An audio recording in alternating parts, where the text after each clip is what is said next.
Oke, selamat pagi kawan-kawan. Kembali lagi dengan Tukang Oprek Channel. Kali ini kita akan membahas bahan yang terbaik untuk antena pada umumnya, dan khususnya untuk antena TV digital. Nah, banyak sekali yang menanyakan kepada kita, Bang, untuk bahan antena apakah bisa diganti? Kok Abang selalu pakainya aluminium? Kemudian ada yang bilang, Bang, bagaimana kalau besi yang dijadikan bahannya? Nah, teman-teman akan saya kasih tunjuk untuk bahan-bahan yang terbaik untuk membuat bahan antena TV digital. Yang paling baik pertama adalah, nggak ada di sini, adalah emas. Ya, jadi emas itu adalah bahan yang terbaik untuk membuat antena TV digital. Tetapi nanti kalau kita bikinnya dari emas, tentu saja akan lebih mahal emasnya daripada TV kita, bukan set-top box-nya. Lebih mahal daripada TV kita. Bayangkan kalau emas dengan panjang seperti ini, teman-teman. Seberapa duitnya nanti kalau emasnya panjang segini aja ya. Padahal ini belum bisa dijadikan untuk antena. Nah, jadi untuk emas kita singkirkan karena sudah tidak memungkinkan lagi secara harga. Kemudian yang kedua akan saya lewati dulu. Yang ketiga juga akan saya lewati dulu. Dan yang keempat adalah besi. Ini besi. Ini bisa dijadikan antena juga. Cuman daya hantarnya kurang bagus ya dibanding yang ketiga dan kedua nantinya. Nah, permasalahannya bukan masalah yang kurang bagusnya. Fokusnya adalah kalau kita bikin antena TV digital dari besi sudah pasti bahannya akan jadi berat. Ya, jadi apalagi kalau kita bikin antena Yagi sepanjang 2 meter atau 3 meter, berapa beratnya besinya itu? Kan jadi malah bahaya. Sehingga untuk besi yang nomor 4 akan kita abaikan dulu. Kita singkirkan ya. Dan yang kedua, urutan kedua yang paling bagus adalah tembaga. Jadi tembaga ini adalah bahan paling bagus digunakan untuk antena selain emas ya, setelah emas. Ya. Cuman ini ada kendalanya, teman-teman. Kalau teman-teman menggunakan bahan tembaga, kemudian kebetulan ini tembaga kecil ya, teman-teman ya. Bisa dilihat ya. Kalau tembaganya tembaga besar kemudian ditaruh di luar, ini akan sangat rawan dengan petir. Gitu. Jadi kalau untuk antena tembaga, saya sarankan teman-teman menggunakannya untuk indoor. Nah, masalahnya sinyal itu kan terhalang oleh gedung, bangunan, pohon dan sebagainya. Sehingga kalau menurut saya untuk antena tembaga ini untuk daerah yang tidak terlalu bagus tidak apa-apa, cukup bagus. Namun antenanya nggak perlu tinggi. Jadi kalau antenanya nggak perlu tinggi, kemungkinan di dalam menggunakan antena tembaga ini sudah bisa. Ya, jadi untuk tembaga ini teman-teman gunakan untuk di dalam antena, di dalam rumah. Jangan untuk di luar rumah. Karena emang nanti kalian harus pasang penangkal petir. Kalau tidak mau kena petir.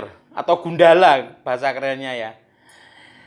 Nah, sudah jelas ya. Jadi untuk bahan tembaga ini pun sekarang sudah sangat jarang. Untuk yang rumahan ya. Kalau untuk kebutuhan khusus mungkin masih. Tapi untuk rumahan tidak, karena jangan-jangan nanti lebih mahal penangkal petirnya daripada antenanya. Memang ada produk yang anti petir untuk TV digital atau parabola ada, harganya sekitar 60.000. Cuman masalahnya kalau nanti kena petir 3 kali sudah 180.000.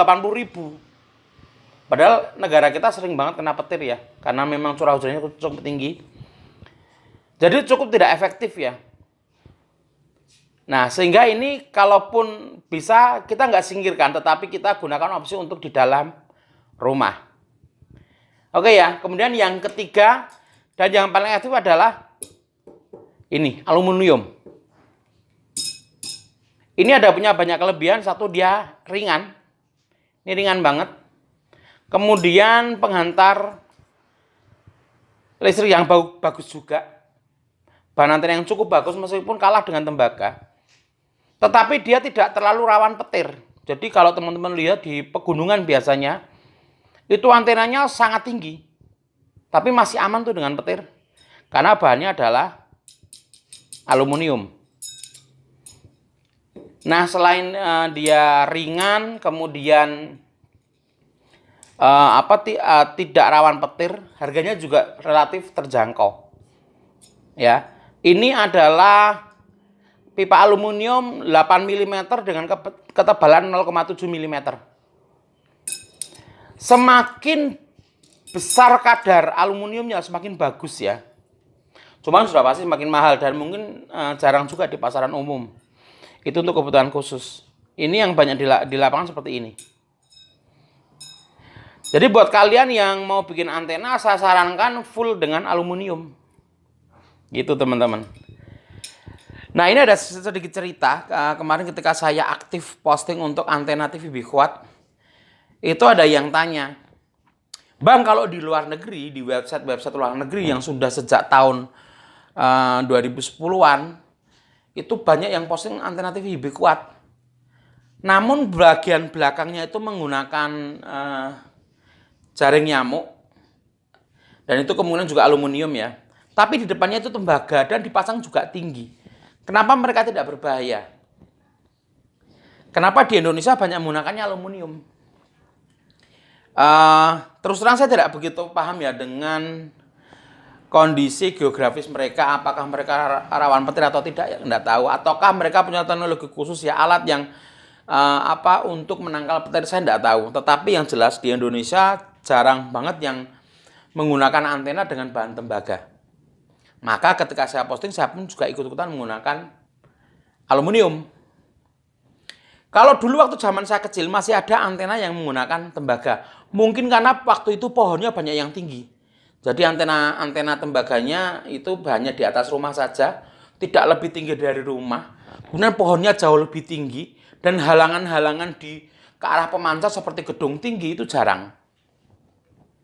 Ya karena pada waktu itu juga gedung tinggi jarang ya, zaman waktu saya kecil. Tetapi kalau sekarang sudah tidak relevan menurut saya kalau menggunakan bahan tembaga. Selain lebih mahal, kemudian dia kena gundala, yang malah itu bikin bahaya. Ya, jadi untuk eksperimen kita akan selalu menggunakan aluminium. Meskipun sedikit lebih kurang bagus daripada tembaga, itu adalah opsi yang paling efektif. Artinya minim resiko. Gitu ya teman-teman ya. Nah, untuk kalian yang mau tahu harga aluminium ini, kemarin sudah saya bikin videonya, bisa dilihat atau nanti akan saya taruh link di deskripsi ya teman-teman ya. Oke, terima kasih sudah menonton video ini, semoga bermanfaat dan semoga lebih banyak orang yang bikin antena sendiri supaya menghemat pengeluaran. Apalagi di zaman pandemi ini kita lagi susah untuk mencari uang ya katanya ya. Kemudian kalaupun kita beli antena juga belum tentu pas karena kadang-kadang kita beli antena itu malah yang indoor itu yang mahal, yang 200.000, yang setipis kertas itu malah nggak bisa digunakan. Ya, jadi ada baiknya teman-teman bikin antena sendiri supaya lebih menghemat. Siapa tahu bisa dan itu kepuasan tersendiri dan bisa ditularkan orang lain supaya lebih bermanfaat dan menjadi amal jariah. Terima kasih, selamat siang dan tetap semangat.